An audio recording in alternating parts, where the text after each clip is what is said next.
Welcome to this tutorial explaining how to create a project area map for Round 8 of the Affordable Housing and Sustainable Communities Program, or AHSC. Applicants can use this resource to create a project area map, which is a required upload for the AHSC application. This tutorial is a supplement to the AHSC Round 8 Project Area Mapping Guide, shown on the left side of the screen. The mapping guide and this video tutorial detail how to create a project area map using Google MyMaps. Applicants may elect to use ArcGIS to create the project area map instead, but must still map the required components detailed in the guide and upload the resulting map in a KML or KMZ file with their application. The example I will be using is not a past AHSC project. Additionally, the guide focuses on how to map the components and will not go into detail on how to select project components or the requirements for each scoring category. For those requirements, please see the AHSC Round 8 guidelines, which will be available on the AHSC guidelines page once adopted. Now we're going to go through the mapping guide. To start, there is a table of contents that lays out the steps at a high level. As you can see, there are four main parts, each with subcomponents. The first page also includes a summary that describes all the components required in a project area map. This gives applicants a quick snapshot of the required elements. So we're going to go first to part 1, setting up your Google Maps project. So as I mentioned, applicants may either choose to download a template to start mapping or create their own map from scratch.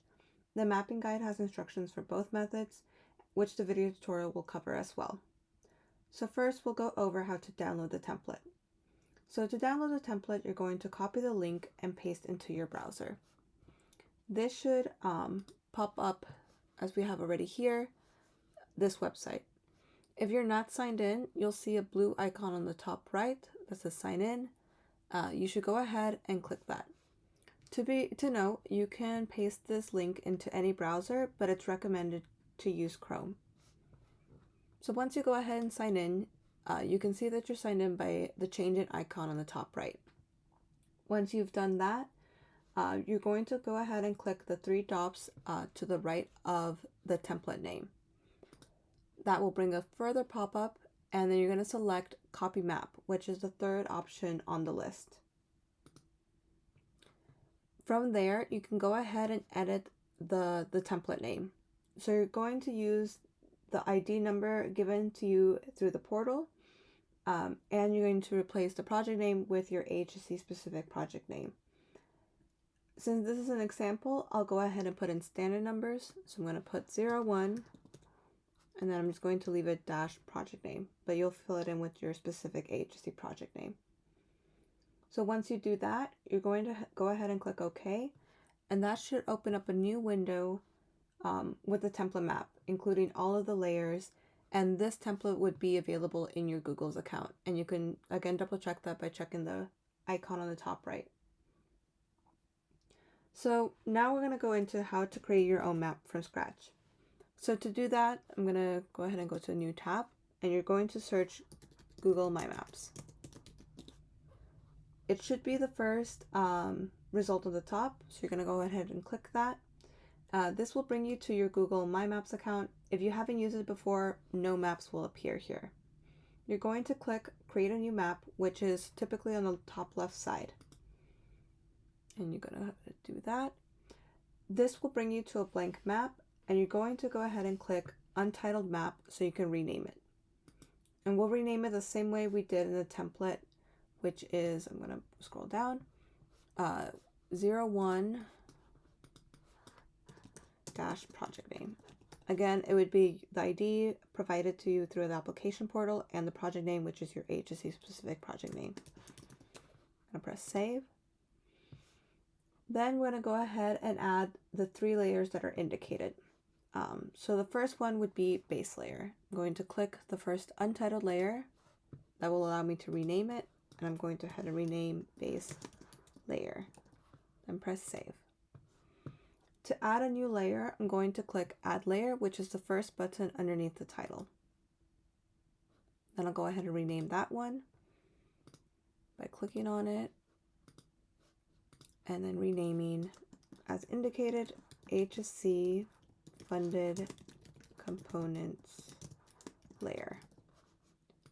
I'll repeat that and add the third optional layer, which is radius optional. So add layer, click on the untitled layer to rename.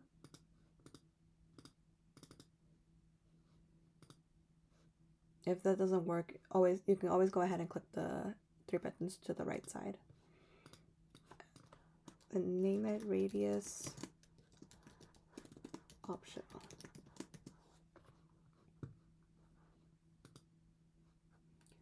So as you can see, now all the naming conventions are listed in the guide, and we've completed it on this map as well.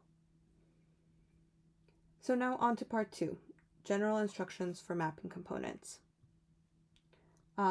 So before we go into what to map for each section, I'll be going over some key features that we'll be using throughout this process, which are how to map and name a line, how to map and name a point, and how to measure distances.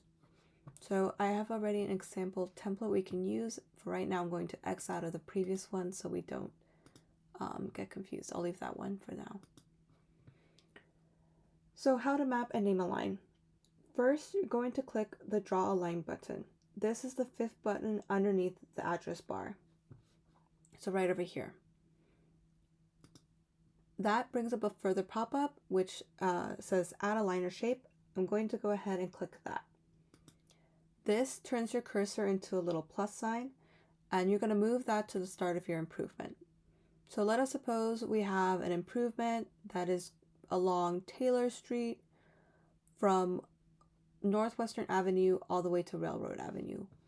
I'm going to click on the starting point, which is the corner of Taylor and Western, drag it along the straightaway all the way to Railroad Avenue. When I want it to end, I'm going to double click, and that will bring up a pop-up allowing me to rename the line. To note, each of the components that you're being asked to map have naming conventions specified in the guide. For now, I'm just going to name it more generally, just Taylor Street. But be sure to double check the guide for the specific naming convention. Let us suppose that instead of it being a linear improvement, it is a non-linear improvement. So let's say it goes from Jewel Street along Mary Drive along this L. So I'm going to go ahead and click Add a Line or Shape. I'm going to start on Oakley Avenue and Jewel Street, drag it along, and then instead of double clicking, I'm only going to click once, and this will allow me to continue drawing the line. Click once, continue, and then let's say I want to end on Mary Drive and West Lee Drive, then I will double click. That again will bring up the pop-up, and I will rename to the specified naming convention. So in this case, I'm going to just name more generally to Jewel and Mary Drive. Jewel Street and Mary Drive. I'm gonna press save. So that's kind of the basics of how to map and name a line. So now on to mapping and naming a point. There are 2 main ways to go about it. First, as you may see, Google MyMaps is very similar to Google Maps in that it has certain markers for certain locations. So for example, there's Oakley Elementary School, it already has a marker. I could add that to our map by just clicking Oakley Elementary, and that will bring up a pop-up with details about that location. And on the bottom left corner, it says Add to Map. I would click that, and it would add to the layer that I'm already working on. If I need to further edit the name, which typically you will have to do, you can go ahead and do that by clicking the Edit button. That's a little pencil icon, which is the second icon on the list, the bottom right hand side of the list of icons. So click that, and you'll rename. Let's say I just wanted to generally name it Elementary School. I'm just going to name it that. And then I press save. At times, you will be asked to change the icon to be a more noticeable color. You can go ahead and do that by clicking the style icon, which is the little paint bucket on the bottom right side. Clicking that will bring up a pop-up with several colors you can choose from, as well as popular icons if you want to change that for ease of viewing. So for right now, I'm just going to change it to a deep orange color, and I'll leave it like that. Another way you could do that is to enter the address into the address bar. So let's say I wanted to add, let's do Abigail's daycare. Let's say I wanted to add that, and I only had the address. I would then go ahead and enter the address into the address bar, and then press search. This will have a green icon pop up to whatever address you have put in. And then once I do that, you can go ahead and follow the same steps of add to map. And if you need to edit the name, click the edit icon and change that. So I'm going to put daycare.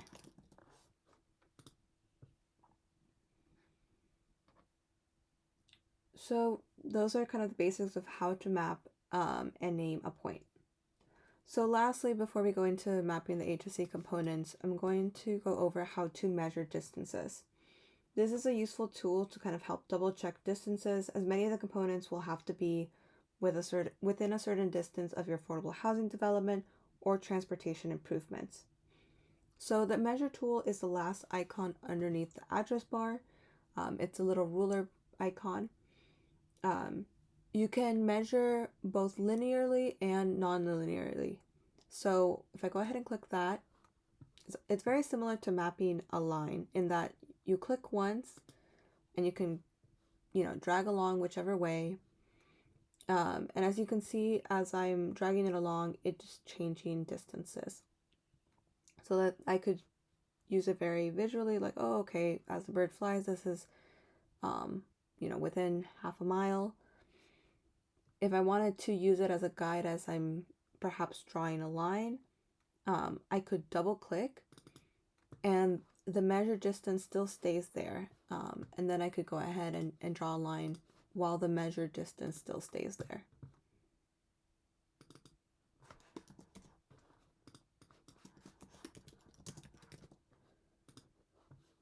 Let's say I wanted to measure something that was non-linear, similar to how we did when we mapped and draw a line.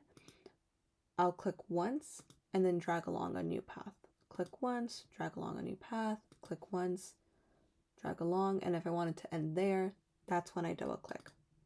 And that would give me the distance for along the blue route. So those are kind of the main tools and features we'll be using from Google MyMaps. Now I'm going to go to part 3, which is mapping project components. So I'm going to go back to the project template we used. I'm going to exit out of example components. Great. And as you can see, I didn't pull up to the right side, but the guide also details how to map and name a point and measure the distances if you ever want to refer to the guide as well. So the first thing we would map on our template would be the radius layer. This is optional, but mapping the radius layer will help applicants kind of get a sense of what their project area is. Project area is defined in guidelines as a contiguous circle area measured from any single point inside the parcel of the affordable housing development, or HD. For TOD project areas, or transit-oriented development project areas, and integrated connectivity, or ICP project areas, the radius must be no greater than 1 mile. For rural innovative project areas, the radius must be no greater than 2 miles. This center point may be chosen anywhere inside the HD site. It must be used and referenced consistently throughout all the application materials, both in mapping and calculation of distances. If the HD project is a scattered site, then the applicant may choose which parcel they wish to use. So to create this radius, you'll first have to determine the center coordinates. These coordinates would be a point within the HD parcel. To find that point, we'll first have to open Google Maps, and traditionally just Google Maps, not Google My Maps. For this example, I'm just going to use a location in Sacramento. So first, you're going to go ahead and enter the address of the HD. This usually brings up an address marker wherever the address is that you've entered. But as I mentioned, you can choose any point within the parcel to be your center coordinates. So let's suppose that I would want my center coordinates to be on this corner instead of over here. You can go ahead and right click on that point. And then if you click on the resulting coordinates that pop up, it will automatically copy that to the clipboard. Then you'll go ahead and copy and paste this this address into the search engine, which will bring you up to this website, which will create the radius layer for you. So we're going to go ahead and enter the center coordinates here. These are the coordinates, as I mentioned, as we got by right-clicking the point we wanted to be the center. So copy that. I'm going to paste here. The radius value will be either 1 or 2, depending on your project area type. Again, TOD and ICP will have 1 mile, so 1, and RIPAs will have 2. I'm going to put 1. The radius units would be miles because it's a 1 mile radius, and multi-geometry you would leave as is. So then you would click generate. Once you click generate, it will give you results, and then you can go ahead and download the KML file. I've already downloaded this, so I'm going to go ahead to go to the map.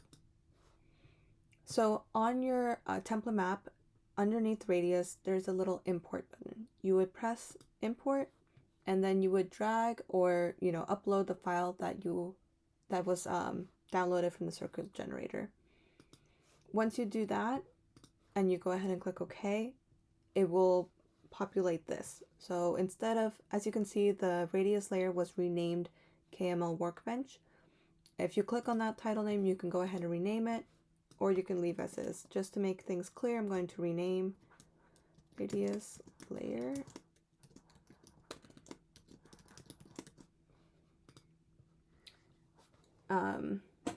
So, regardless of what you choose, we're going to kind of toggle both of these, this layer off.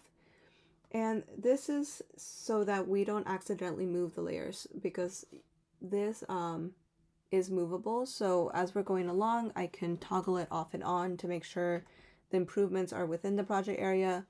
But just to avoid any kind of mishaps, I'm going to turn it off while we're working on the rest of the components.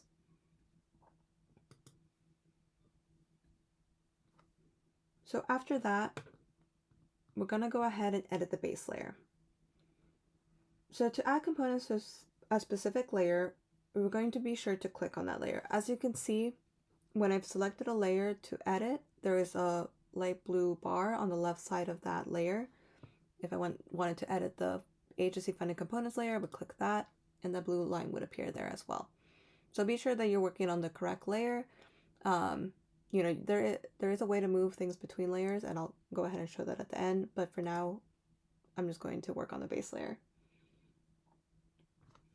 So first, we're going to go ahead on to map them and name the HD.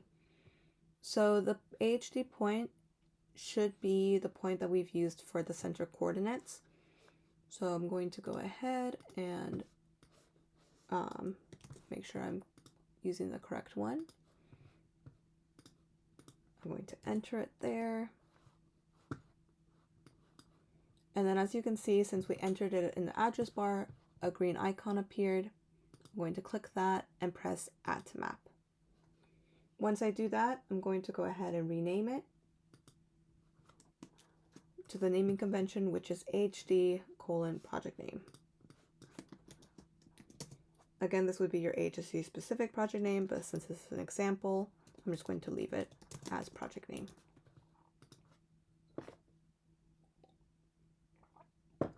After that, it's asking us to change the color of the icon to a more noticeable color. So I'm going to go ahead again and click the style icon and change it to an orange. You can choose which color. I think it's just a little bit easier. After that, you're going to map the qualifying transit station or stop. So there are two main ways to go about it. You can either enter the intersection names that the that the stop is located at. Or as you can see, sometimes Google My Maps has the icon already mapped, so you can just add it from there. So let's suppose that 8th and Capitol Station is my qualifying transit station or stop. I'm going to click that icon and press Add to Map. From there, I will go ahead and edit and rename to the requested naming convention, which is qualifying transit station or stop. Then I'm going to change the color of the icon to a more noticeable color and different from the color that we chose for the HD. I'm going to put it to be a purple. Lastly, for the base layer, you're going to have to map, using the instructions to map and name a line, you're going to map the current or planned pedestrian access route. So you can start from any one point along the perimeter of the HD parcel to the pedestrian entrance of the qualifying transit station or stop. If the transit station or stop includes multiple entrances or includes a parking lot, the pedestrian entrance will be identified as the closest wheelchair accessible ramp by which a transit rider can access, the boarding platform without intersecting with vehicle traffic. So in this case, as we're going along from the HD point to the qualifying transit station, I will use the outerliner shaped tool. And then let me actually move this map a little bit. If you ever want to just move the map and not add any components, you can click the little hand icon, which allows you to select items.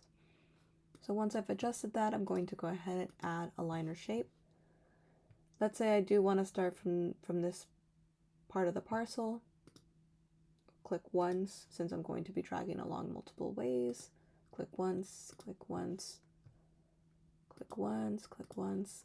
And then once I'm ending here, I'm going to double click. And once you've added that line, go ahead and rename to, I undid it by accident. I'm going to undo. I'm going to rename pedestrian access route.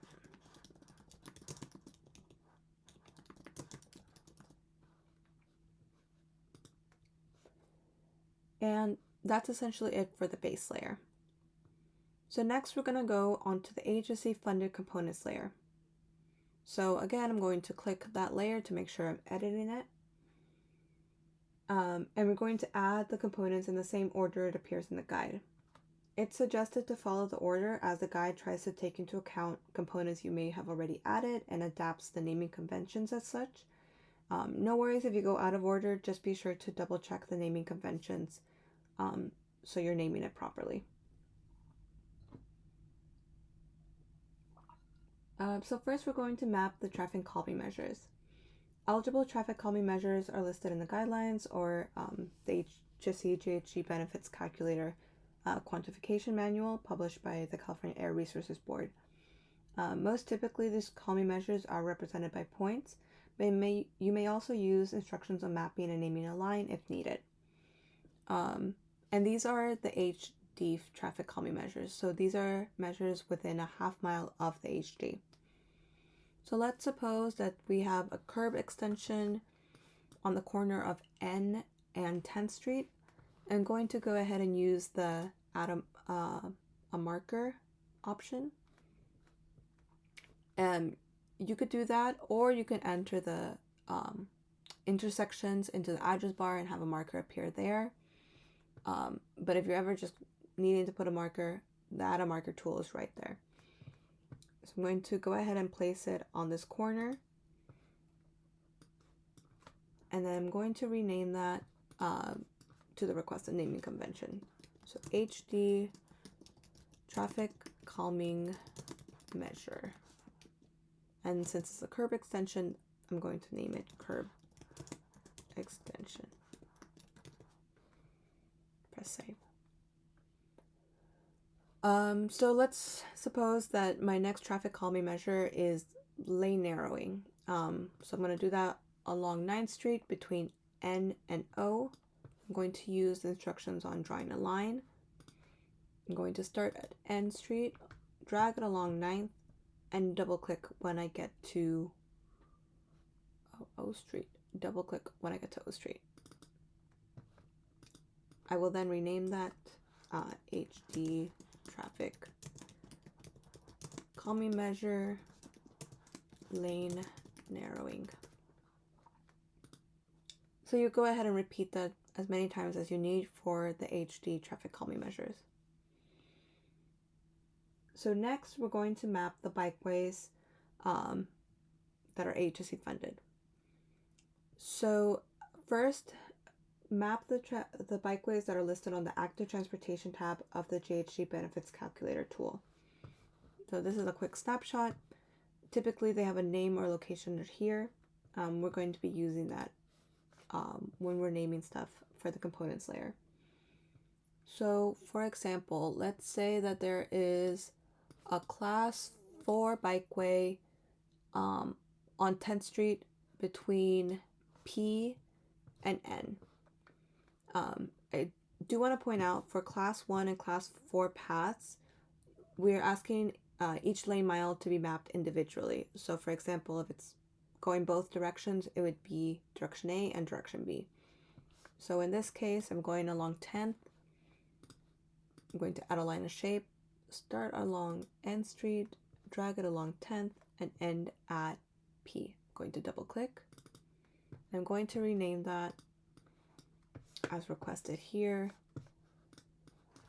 class 4 bikeway, GHG, and then let us suppose in the Active Transportation tab, I named it 10th Street, P Street to N Street. So that's the GHG improvement name. And since this is direction A, and since like I mentioned, it's going both directions, I'm going to add a line or shape for the opposite direction. So it's along the same route, double click. Again, rename class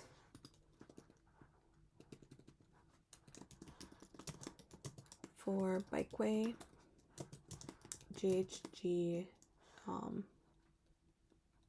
10th Street, P Street to N Street, direction B. Press save. And then let's suppose we have another class 2 bike lane along carriage path from 11th Street to 12th Street. Again, add a line or shape.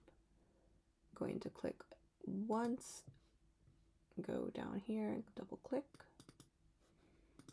I'm going to rename that class 2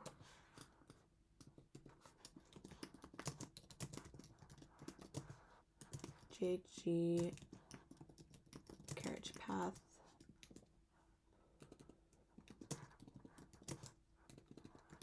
11th Street to 12th Street. Press save. Great. So we've mapped, you go ahead and map that for each bikeway that you have in the Active Transportation tab. And after doing that, we're going to map the context sensitive bikeways. So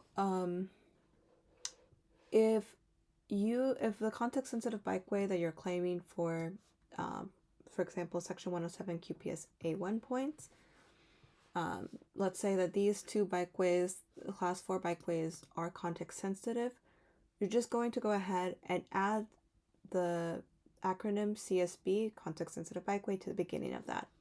So I'm going to press the edit icon and go to the beginning and just add CSB. This will indicate that it's also going for the context sensitive bikeway points. Again, I'm going to do that for this one because they're both part of the same bikeway, so CSB. If it's not listed in the GHG benefits calculator tool, but is still a context sensitive bikeway, you can go ahead and just add that. So for example, let's say we have, let's say we have a class 3 bike lane along Quill Avenue. So let's do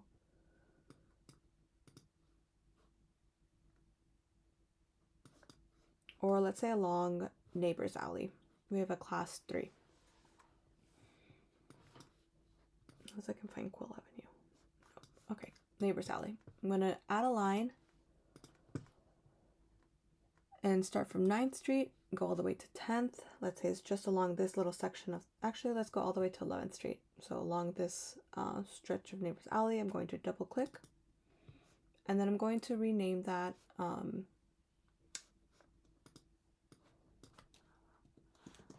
CSB Class 3 Bikeway Neighbors Alley. To note, for a Class 3 bikeway to be context sensitive, it must combine all of the following listed traffic calming measures. So I would go ahead and then use the instructions on mapping or naming a point to add those, to indicate where those traffic calming measures are. I'm just going to use an example of signs and pavement marking. So let's say I have signs at this point of Neighbors Alley, so I'm going to add a marker, which is that second icon underneath the address bar, indicate where generally it's going to be. So I'm going to rename that bikeway traffic calming measure signs. And then let's say I have pavement markings around this side of Neighbors Alley. Again, I'm going to add a marker, rename bikeway traffic calming measure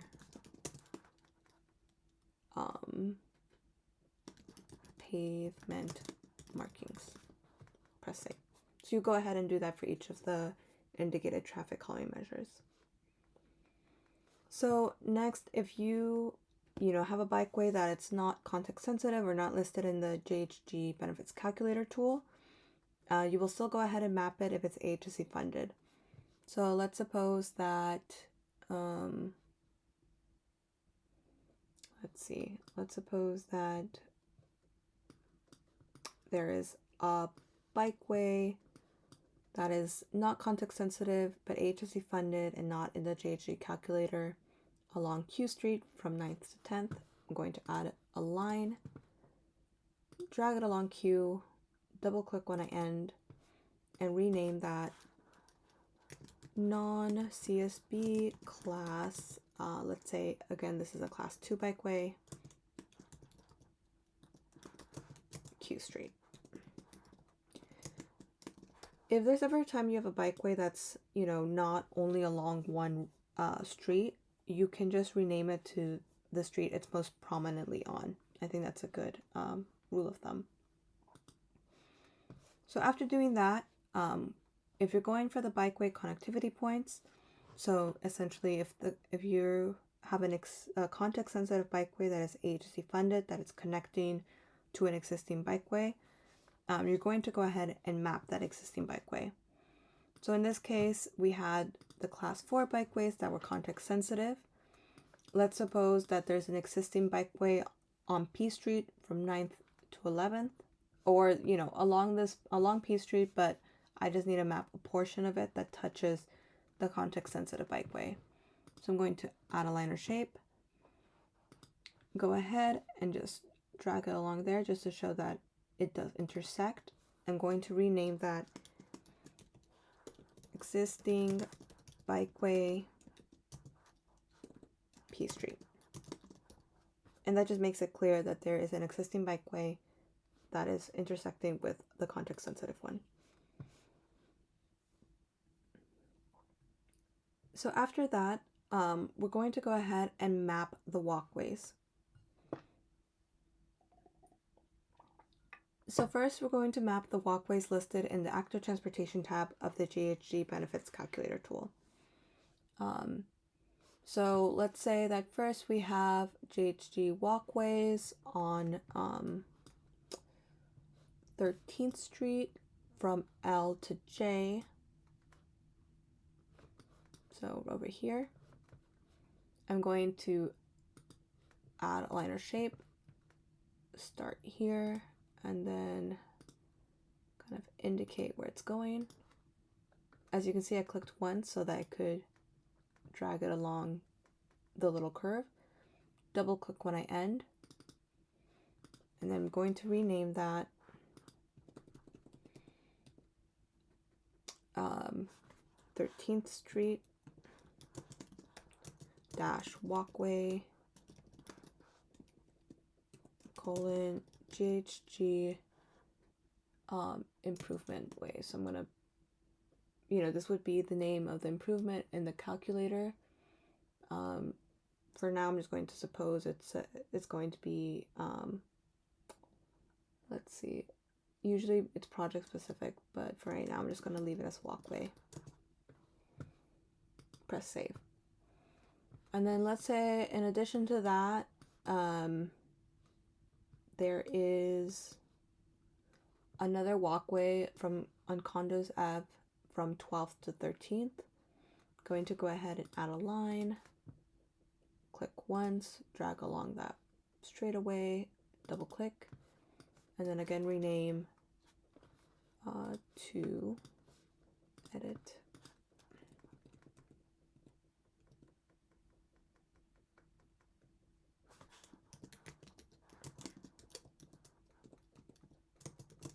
Walkway GHG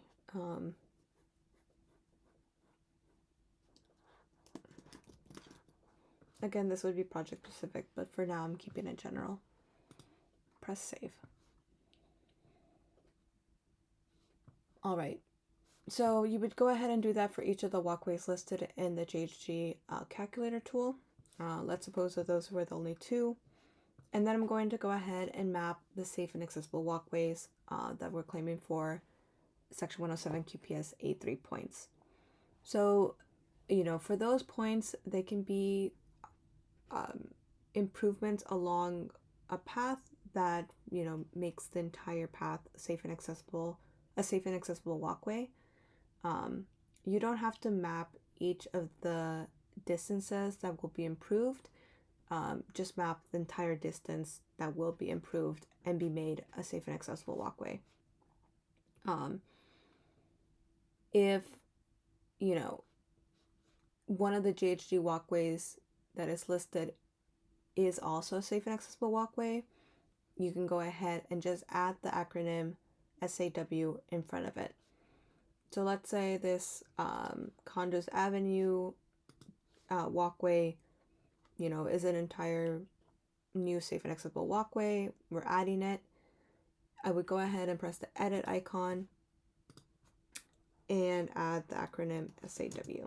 So this would indicate that it's also going for this portion. But let's suppose that it's not in the GHG calculator, but I am making improvements along this Capitol Mall to make it a safe and accessible walkway. So let's say even the improvements are maybe on like a couple sections of it. That means that the entire path is now safe and accessible. So I'm going to go ahead and draw a line to indicate that. So click once so I can drag it along this circular path.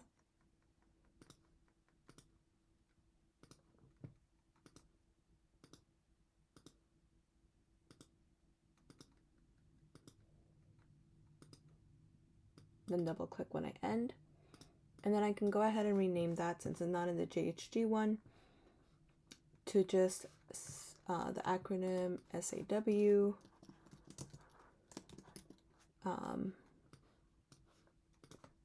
Capitol Mall -walkway, and then press save.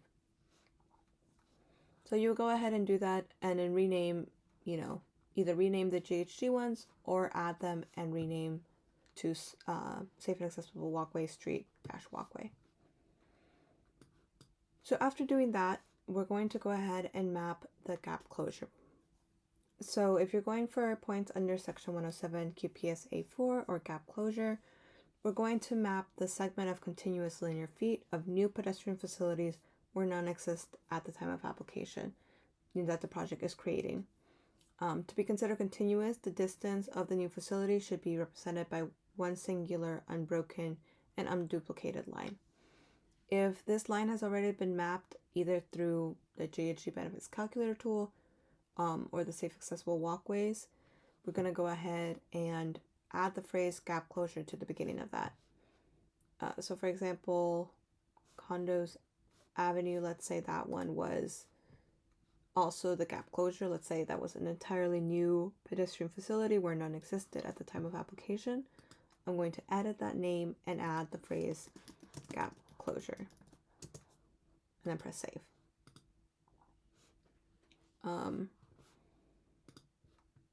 Just to, Google Maps doesn't always offer the most precise measurements, but it is kind of a rough estimate. As you can see in the bottom left, it gives you the feet that the line represents. The distances that are used in the project area map are supported by the information applicants provide in the application workbook, as well as the STI and TRA quantification form. So after that, if there are any AHSC funded walkways where none of the above apply, meaning that, it's not in the GHG benefits calculator tool, not a safe accessible walkway, not a new facility that's, meets the distance requirements listed in guidelines, then you would go ahead and just add that additional walkway. So for example, let's say Kayak Alley from 10th to 12th. I'm just going to add the liner shape, drag it along, double click. I'm going to rename that additional walkway dash kayak alley, and then press save. So that would be there. Great. So the next one is transit improvements. You could use the instructions on mapping and naming a line if it's a linear transit improvement, or mapping and naming a point if it's non-linear. If a linear transit improvement is too long to map, applicants may submit a KML or KMZ version of the proposed transited project, or as a last resort, submit a PDF illustration of the proposed project. And then you can follow the naming conventions as listed. So let's suppose that there were two main improvements. One would be a local bus purchase. So for that, you would go ahead and reflect that bus purchase by putting a marker along one of the stops within the project area that bus purchase will serve. So let's suppose that there's a bus purchase that will service one of the YOLO bus lines that stop along this stop. So I'm going to go ahead and add that to map. I'm going to edit that and rename the transit project type, which would be local bus, improvement name, which is the improvement that I'm making. So YOLO bus ZV purchase, and press save.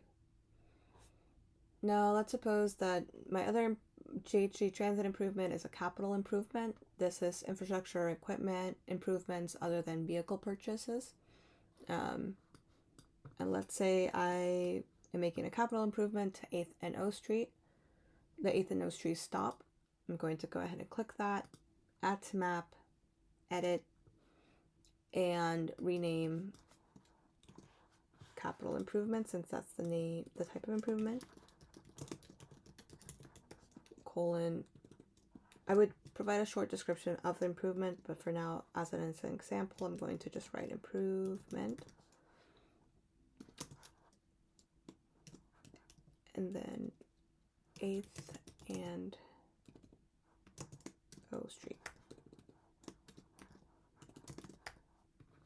And press save. So you go ahead and do that for each of the transit components listed in the transit inputs tab of the GHG calculator. So after doing that, you'll go ahead and map the improvements for the local bus improvement points, or section 107 QPS A5A through F. If it's the same type of improvement as listed in the GHG calculator tool, you can add local bus to the beginning of the name. You know, so for example, so to know this, we're asking you to add local bus, whether it be for strategy A, strategy B, strategy F. And as you may know, the strategies include things like adding bus shelters to a project area, transit boarding islands, or adding transit signal prioritization, things of that nature. So even if it's not a local bus, since it's under the local bus section, that's the phrase we're asking you to add to the beginning of that improvement. Now, it may be the case, as we've done for this example, that the GHG improvement already has local bus in the name. To make it extra clear, you could edit the name and add the phrase a strategy, because it's under the local bus improvements. Sorry, strategy F, because this is the specific strategy. Just to make it extra clear. And by strategy F, I mean that it's section 105 QPS. The F, letter F, is local bus purchase. And you can go ahead and rename that just to make it extra clear. We might update the guide to clarify, but if not, local bus is already in the name, so that will be taken into account and then verified. Let's say that it wasn't in the GHG calculator, but it is a local bus strategy. For example, let's say we're adding 5 bus shelters where none exist at the time of application within the project area. I'm not going to map all 5, but I'm just going to do 2 bus shelters as an example. They don't have to be bus shelters that serve one route, but they do have to be within the project area. So let's say I'm choosing to install a bus shelter at this one at Q Street and this one on P Street. I would go ahead and click on that icon and add to map. I would go ahead and edit that and rename. Oh, sometimes it clicks away. You can click there or click back on the icon. Local bus, and the name of strategy would be what I'm doing, so bus shelter.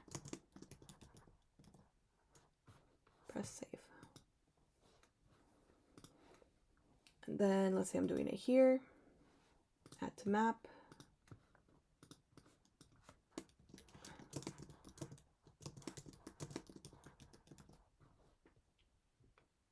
To make it extra clear, you could add like the number of bus shelter, like 1, 2, 3, 4, 5, but at a minimum, just indicating that it's for the bus shelter strategy is sufficient. So you go ahead and do that for each of your local bus strategies that you're pursuing. And then after that, we're going to go ahead and map key destinations. I'm going to take a sip of water first. So for mapping key destinations, you're first going to map the key destinations near the bike and pedestrian project listed in the GHG calculator. In other words, the things that have GHG in the title. So applicants should count the number of key destinations within a quarter mile and a half mile of each proposed facility. To be clear, the quantification methodology assigns a credit to a facility's proximity to a key destination up to 7 destinations. So it's not necessary to identify more than 7 key destinations within a quarter mile or half mile within each new facility. For GHG quantification purposes, applicants may count multiple key destinations of the same type. For example, 2 schools will count as 2 of the 7 key destinations for GHG purposes. So a full list of key destinations can be found in the AHSC Round 8 guidelines. It's on page 63 of the guidelines. This guide does not list the full list of possible key destinations, but it does include helpful links to verify these key destinations. So let's do a couple of examples. So let's take away first this GHG bikeway. So I'm going to try to find key destinations within a quarter mile of this bikeway. If it's within a quarter mile, it also counts as being within a half mile. So ideally, the most efficient way would be to find 7 key destinations that are verified within a quarter mile of the bikeway. If there's not, you can go ahead and expand that to half a mile, because both of them, it can be quantified for both quarter mile and half a mile. So one of the key destinations is a grocery store. So I'm going to search. You can either look, using Google MyMaps, or we can search using the address bar.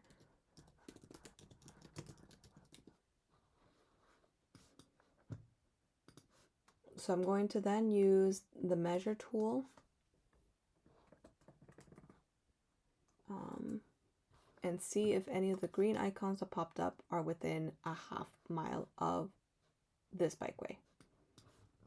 Measure. I'm going to try to use the closest one. And this seems to be well within half a mile. So I'm going to then click on the green icon. And, as you know, just because it shows up on Google Maps as being a grocery store, it still needs to meet the definition of grocery store in guidelines. I'm going to go ahead and see if I can pull that up just to be super clear. Give me 1 second.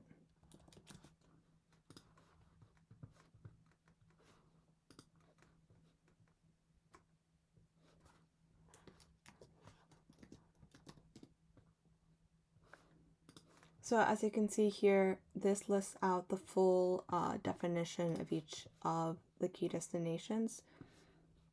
So I would then have to go ahead and see if this general store is listed on the Snap Retail Locator tool and that it sells produce. So if I've verified that and, made sure that I met that, I can go ahead and add to map. And then I'm going to rename GHG, the key destination category would be grocery store,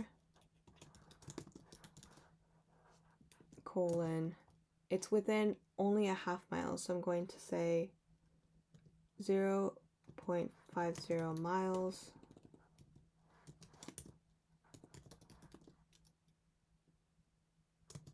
dash the location name. This one was called the deli, I believe.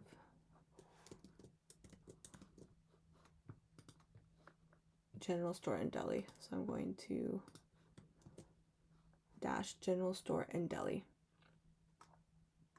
Then I'm going to press save. So let's see if we can find a different one that's within a quarter mile.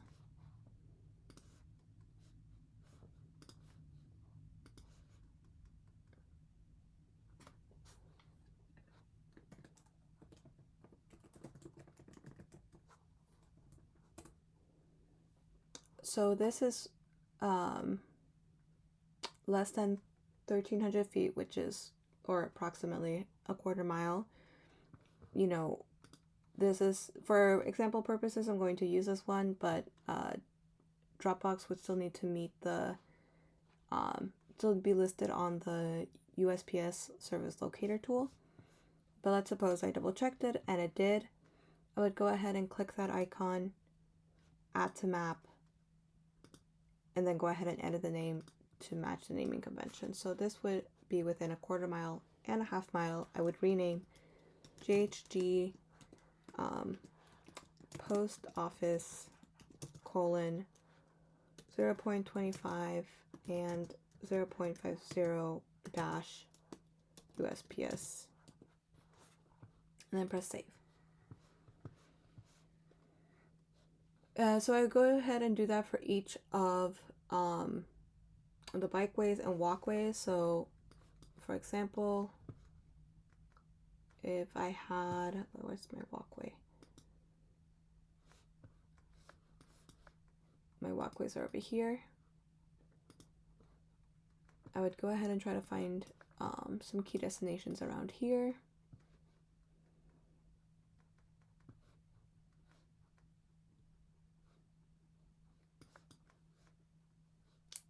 Let's see. Let's say this was another post office.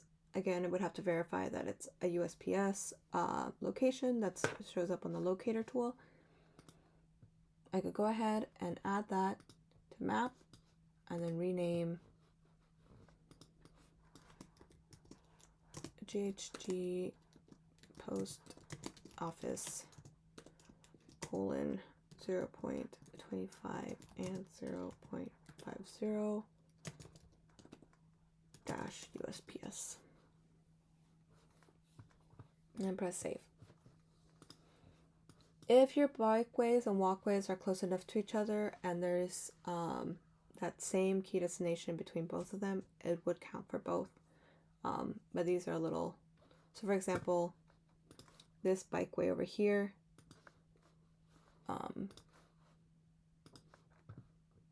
is less than a quarter mile for this key destination. If it was a verified key destination, this can count towards one of my 7 for this walkway as well. Just to point that out.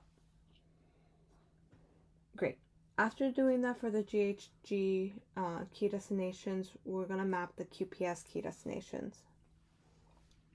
The difference between the QPS key destinations, or quantitative policy scoring key destinations, is that these are within a half mile of the affordable housing development. The GHG ones are within a quarter or half mile of the transit improvements. So they're different. Even though the reference points are different, the list of key destinations are the same. So, both for GHG and QPS, we would use these list of 11. Another key difference about the QPS key destinations is that each key destination category may only be counted once. So, for GHG, having 2 grocery stores counted as 2 key destinations. For us, for QPS, it only counts as having one of the key destination types. This is not to say that, for example, if a facility meets multiple categories, for example, a grocery store with a pharmacy inside of it, that may be counted towards both the grocery store category as well as the pharmacy category. So we're going to go ahead and try to find some key destinations within a half mile of our affordable housing development.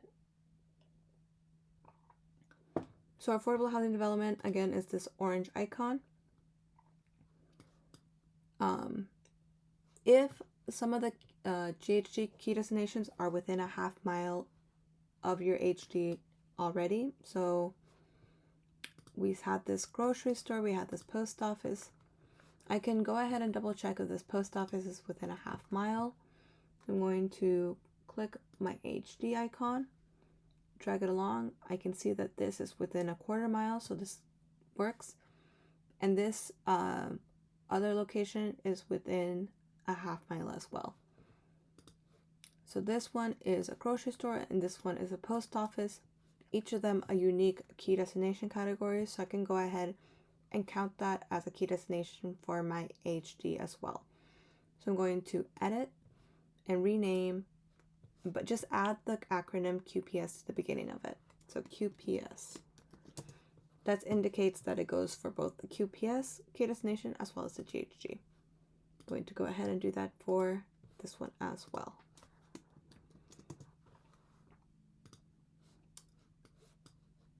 Just to underscore the point I made earlier, you know, this other post office may also be within a half mile of the HD, and just to double check, yes, it is.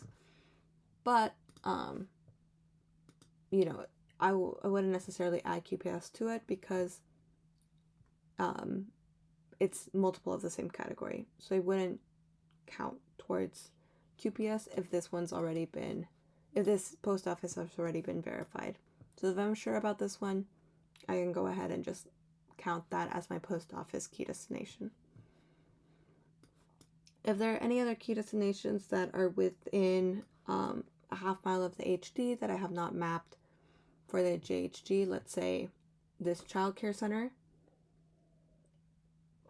I would go ahead and add that one as well. As this link indicates, you do have to double check that it is licensed by the Department of Social Services. So let's say I went ahead and, verified that it was listed there. I would go ahead and add that, add to map, edit, and then rename. Oops, sorry. QPS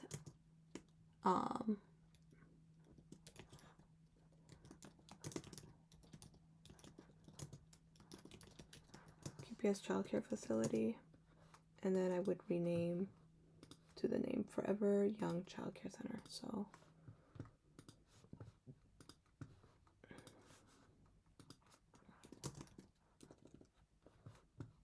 it did not rename.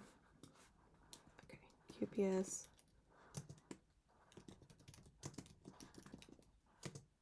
Great. So as you can see, the QPS, the key destination category, and then the location name, and then press save. Great. So that's kind of what you would do for the key destinations.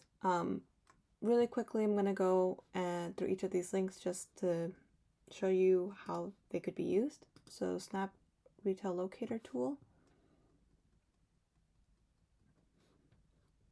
It will bring you to this page, and typically you would enter your HD address points, and then you can limit results within, a mile of the HD, and then that could be a quick way to know what Snap retailers are around the area. So 1400 10th Street.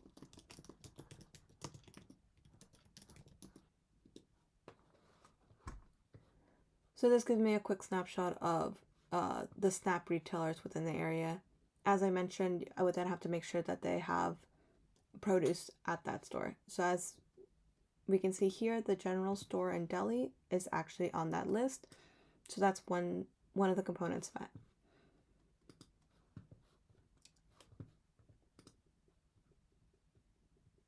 So then from the medical clinic or medical managed care, you can go ahead and it takes you to this website, and then you can go ahead and kind of go to where you can find a provider. So the find a provider page. Then you can go search by location, usually medical managed care, medical clinic, and then you can enter, within your address, so the HD address.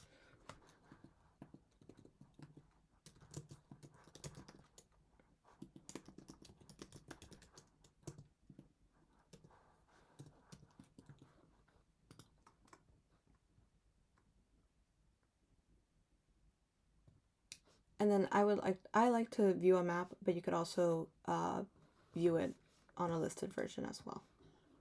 So again, you just have to verify that it's offers, discounted rates or Medi-Cal, and that it is active at the time of application. But this is a helpful starting point. And then after that, the licensed childcare facility. So this is a kind of helpful tool to verify that it is licensed. For this one, you typically do have to have the address of the community of the childcare center there. So you would search by facility group.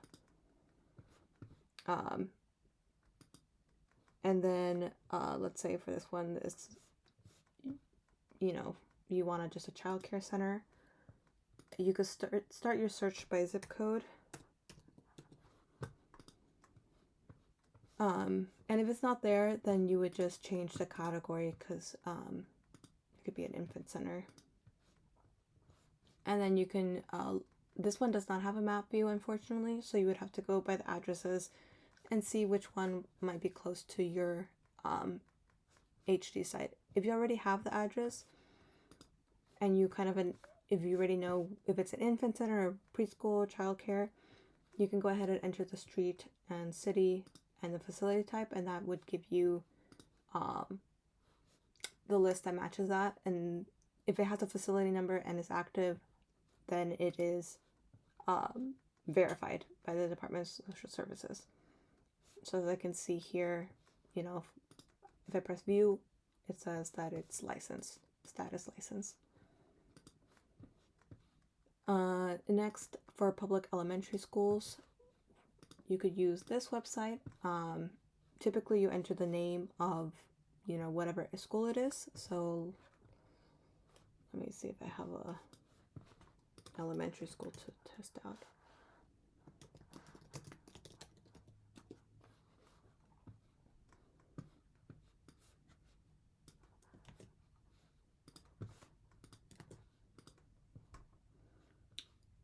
So this can clearly tell me that it's public and it's active, and therefore it meets the definition of public elementary school here,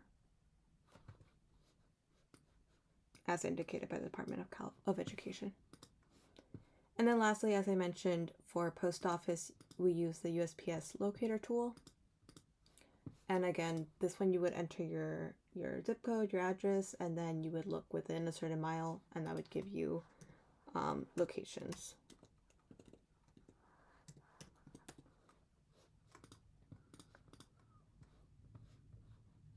So for this one, it's only one at Downtown Plaza. I can go ahead and, select the address. I would put it here, and then I would use my measure tool from the HD just to double check the distance. Oh, whoops.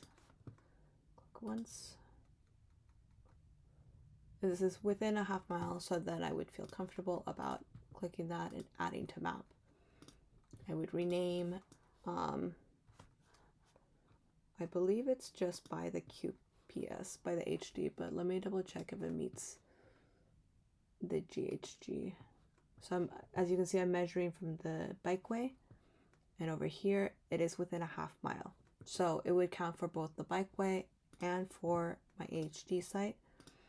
So go ahead and rename QPS GHG post office. To be clear, since it is another post office, it would only count once for the QPS category. If I already had another post office, as I did for QPS, it wouldn't be an extra category meeting. So it might just be for GHG. But for example purposes, I'm just going to add that as well. So post office, look back at the naming convention, colon the location name, which would be SPS capital. What was it? Downtown Plaza.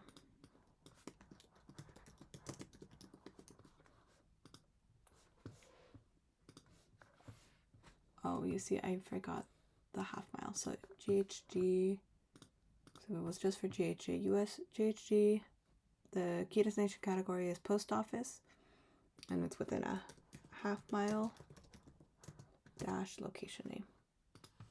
Great. So yeah, so that gives you kind of a quick snapshot of how to map all your AHSC funded components. We're going to then go to the last part, which is finalizing and uploading the project area map. So before we do that, you can go ahead and click back on the radius layer. This is just to give you a quick snapshot that everything is within the project area. And as we can see here, it all is. just to make sure that the improvements are in the area, and then for STI, that you have a pedestrian or cyclist entrance to the facility within the project area. So once you're good with everything, you'll have to go ahead and download the map. To do that, you're going to click the 3 dots to the right of the project name. It's over here. Then you're going to click Export to KML KMZ. Then you're just going to go ahead and click Download.